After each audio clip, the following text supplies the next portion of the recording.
देखिए हमने पिछला बाकी पार्ट जो आधा है, आधा चैप्टर हमने पिछले पार्ट में पढ़ लिया था, पार्ट 1 में पढ़ लिया था, तो आधा बच गया है। 6 पेजेस हमने पढ़ लिए थे, ये 7वां पेज है, 7वें पेज से 10 पेजेस मतलब 13 पेज थे टोटल, तो बाकी के और बचे हुए हैं 3-4 पेजेस, ठीक है। तो उसको हम अब कवर करेंगे। अगर आपने पार्ट 1 नहीं देखा है तो मैं लिंक डिस्क्रिप्शन बॉक्स में दे दिया है मैंने, वहाँ से आप देख लीजिए, ठीक है। अब नाउ स्टार्ट करते हैं। हाँ, अगर आपने हमारे चैनल को सब्सक्राइब नहीं किया तो सब्सक्राइब कर लीजिए और बेल आइकन दबाना ना भूलें, जिससे मैं नई वीडियोस डालती रहूँगी तो आपको मिल जाएगी, ठीक है, अगर बेल आइकन आप प्रेस कर लेते हैं तो। ना स्टार्ट करते हैं। दिया हुआ है, हमने पिछले आगे पार्ट 1 में पढ़ लिया था कि जो किस तरह से एनिमल में रिप्रोडक्शन होता है, किस तरह से मनुष्य में होता है, किस तरह से जानवरों में होता है। कुछ एनिमल्स होते हैं सीधा अपने बच्चे को जन्म देते हैं और कुछ जो होते हैं वो एग देते हैं, मतलब अंडा देते हैं, ठीक है। अब आगे हम देखेंगे। दिया हुआ यंग वंस ऑफ एडल्ट, मतलब जो एडल्ट होते हैं उनके छोटे बच्चे। The new individuals which are born or hatched from the egg continue to grow till they become adults। अब देखिए जो बच्चे होते हैं, जो बॉर्न होते हैं, मतलब पैदा हुए होते हैं या फिर अंडे में से निकले होते हैं, वो लगातार बढ़ते रहते हैं। जब तक वो एडल्ट नहीं हो जाते हैं तब तक वो बढ़ते रहते हैं। In some animals the young ones में look very different from the adults. कुछ जो जानवर होते हैं उनमें क्या होता है, कुछ जानवरों में, अब वो जो छोटे बच्चे होते हैं वो एकदम अलग दिखते हैं, ठीक है, बड़े से अलग दिखते हैं एकदम। Recall the life cycle of silkworm. अब देखिए जैसे कि हम सिल्कवॉर्म का लाइफ साइकिल देखते हैं तो उसमें ऐसे होता है, दिया हुआ है यहाँ पे एग से क्या होता है, लार्वा निकलता है, उसके बाद कैटरपिलर, फिर प्यूपा, फिर एडल्ट बनता है, ठीक है। यू स्टडीड इन क्लास 7 में हमने पढ़ा है कि frog is another such example, और ऐसा ही एग्जाम्पल फ्रॉग का होता है। फ्रॉग का भी यही प्रोसेस चलता है, ठीक है। आगे दिया हुआ है, observe the different stage of frog starting from the egg. हमें क्या करना है, फ्रॉग का अलग अलग जो स्टेज है वो देखना है। हमें शुरू करना है एकदम एग से, मतलब जब वो अंडा देता है वहाँ से स्टार्ट करना है और देखना है अलग अलग स्टेज उसकी कौन कौन सी होती हैं। To the adult stage we find that there are different distinct stages, that is यहाँ पे दिया हुआ है, देखिए अब ये दिया हुआ है फ्रॉग का, पहले एग देता है, फिर टैडपोल होता है, टैडपोल मतलब लार्वा, उसके बाद एडल्ट, ठीक है। Don't the tadpole look so different from the adult. जो टैडपोल होता है वो एडल्ट से ज़्यादा अलग नहीं दिखता है, थोड़ा सेम दिखता है। Can you imagine that this tadpoles would some day becomes frog. तो क्या आपको पता है कि मतलब जो ये टैडपोल है वो कुछ दिन बाद ही फ्रॉग बन जाते हैं, ठीक है। सिमिलरली द कैटरपिलर ऑफ और the pupa of silkworm looks very different from the adult moth. लेकिन जो कैटरपिलर है, जो प्यूपा है, वो अपने एडल्ट मोथ से बहुत अलग दिखते हैं। देखिए यहाँ पे फ्रॉग का लाइफ साइकिल मैं आपको दिखा देती हूँ। देखिए लाइफ साइकिल ऑफ फ्रॉग यहाँ पे दिया हुआ है। ये फ्रॉग है, देखिए ये फ्रॉग है, ये क्या करेगा, अंडे देगा, एग देगा, ये एग, उसके बाद अर्ली टैडपोल ऐसे होगा, अर्ली टैडपोल छोटा निकलेगा, छोटा टैडपोल है ये, और ये बड़ा टैडपोल है, ठीक है, लैटर टैडपोल, ठीक। इसके आगे हम पढ़ते हैं, इसके आगे यहाँ दिया हुआ है, feathers that are present in the adult are not found in young ones. जो फीदर्स होते हैं, मतलब जो पंख होते हैं, वो छोटे बच्चों में, सॉरी फीचर्स हैं, आई एम सॉरी, देखिए फीचर्स दिया हुआ है, मतलब जो फीचर्स बड़े में होते हैं, यंग, वो जो एकदम एडल्ट होने पे होते हैं वो यंग वंस में, छोटों में नहीं होते हैं।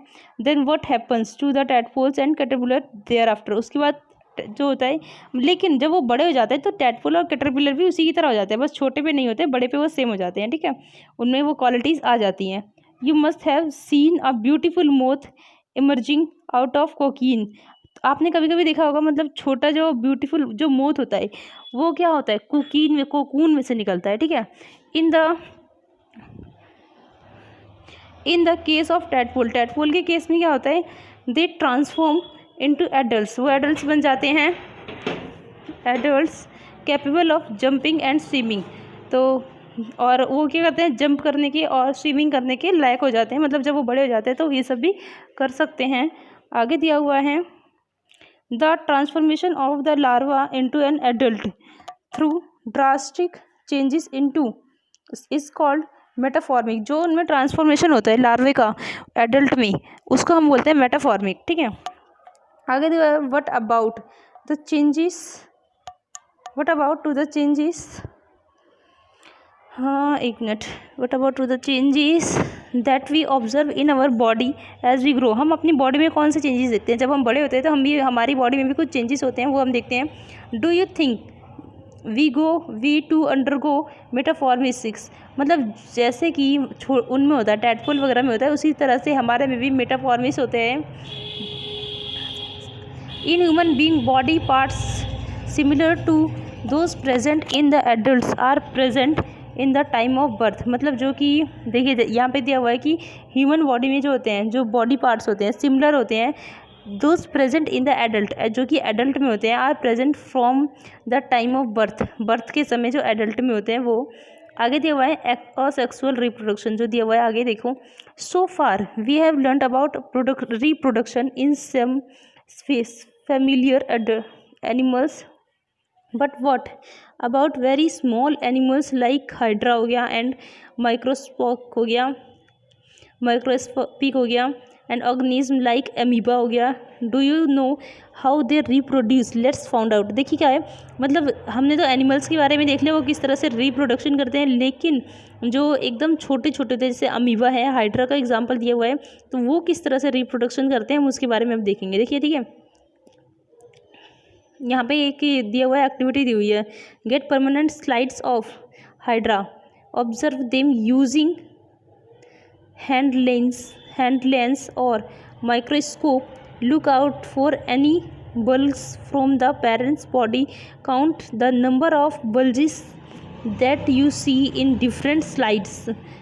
देखिए हमें क्या करना है, ये जो दिया हुआ है यहाँ पे देखो ये दिखाया हुआ है, ठीक है, ये जो है इसको हमें काउंट करना है, ये किस तरह से मतलब जब बड़े हो रहे हैं तो किस तरह से डिफरेंट हो रहे हैं, इसमें कितने बड़े हो जा रहे हैं, ये हाइड्रा का दिया हुआ है, ठीक है। हाइड्रा के जो बल्जेस हैं उससे हमें गिनने के लिए बोला गया है, मतलब ऑब्जर्व करना है उसे, तो वो बढ़ते जाते हैं। हमें पता है कि हम जब एडल्ट होते जाते हैं तो उसमें चेंजेस आते हैं। देखिए आगे जो है, in each hydra there may be one or more bulges, मतलब एक से ज़्यादा बल्जेस हो सकते हैं, एक भी हो सकते हैं और एक से ज़्यादा भी। This bulges are the developing new individual and they are called birds, मतलब ये जो बल्जेस हैं वो क्या करते हैं, इससे नया इंडिविजुअल, नया बच्चा पैदा होता है, मतलब नया जीव पैदा होता है, तो उसे ही हम बर्ड्स बोलते हैं, ठीक है। Recall the presence of birds in yeast, और यीस्ट में भी ऐसा ही होता है, देखिए यहाँ पे यीस्ट का ही ये बना हुआ है, फिर मैं आपको दिखाऊंगी पूरा।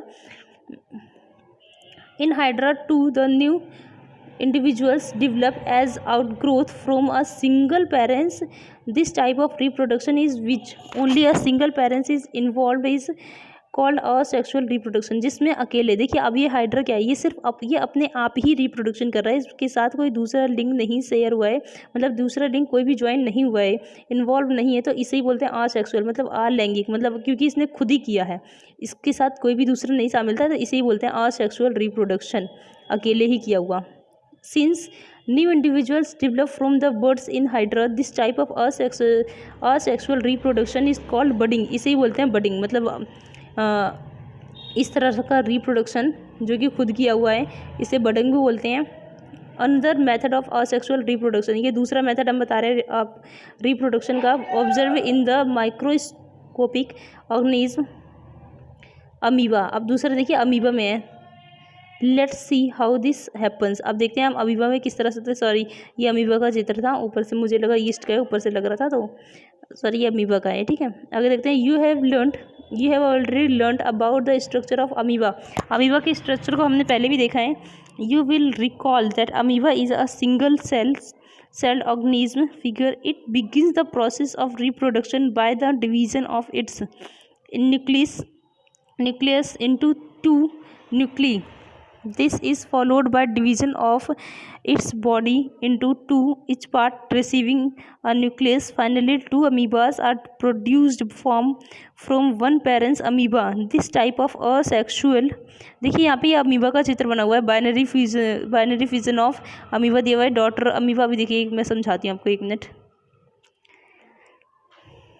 यहाँ पे देखिए ये क्या है, अमीबा, ऊपर देखिए आपको दिख रहा है एक अमीबा है, ठीक है, एक मिनट, ये क्या है, छोटा क्यों नहीं हो रहा ये, यहाँ पे देखिए एक अमीबा है ऊपर, ठीक है, एक है, उससे क्या हुआ, यहाँ पे दो हो गया, यहाँ देखिए बीच बीच में दो है, फिर ये दो एकदम ही अलग हो गया। अब इससे भी क्या होगा, अलग अलग होगा, देखिए इससे भी अलग अलग हुआ, देखिए डॉटर ऑफ अमीबा, ये इससे भी अलग अलग हो गया, इन दोनों से अलग भी हो गया, अब इनमें से भी अलग होगा, इस तरह होता है, ठीक है। आगे दिया हुआ है, reproduction in which an animal reproduce by dividing into two individual is called binary fission. देखिए बाइनरी फिजन, देखिए ये जो रिप्रोडक्शन होता है मतलब खुद को दो भागों में बांट देना, बांटने के बाद जब रिप्रोडक्शन होता है उसे हम बोलते हैं बाइनरी फिजन। ठीक है, apart from budding and binary fission there are other methods by which a single parents reproduce young once.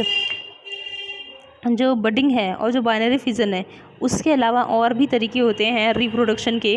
You will study about this in your higher classes, मतलब आगे की क्लासेस में इसके बारे में हम पढ़ेंगे। यहाँ देखिए यहाँ पे ये ख़त्म हो गया है, देखिए यहाँ पे ये ख़त्म हो गया, मैंने आपको पढ़ा दिया है तो यहाँ पे ये ख़त्म हो गया है। अब मैं लेकर आऊँगी ये जो कीवर्ड्स हैं, इसको अगली वीडियो में आपके लिए लेकर आएंगे। कीवर्ड्स एंड क्वेश्चन आंसर ये आपको देखने के लिए मिल जाएंगे अगली वीडियो में। ठीक है, पहले मैं एक चैप्टर करवाती हूँ, उसके बाद क्वेश्चन आंसर करवाती हूँ। तो अगर आपको क्वेश्चन आंसर वगैरह भी देखने हैं और कीवर्ड्स देखने हैं तो ये आप अगली वीडियो में देख सकते हैं। अगर आपको हमारा चैनल अच्छा लगा हो, हमारी वीडियो अच्छी लगी हो तो लाइक करें हमारी वीडियो को और चैनल को सब्सक्राइब करें ताकि हम आपके लिए इसी तरह की और भी वीडियोज़ लाते रहें। ठीक है।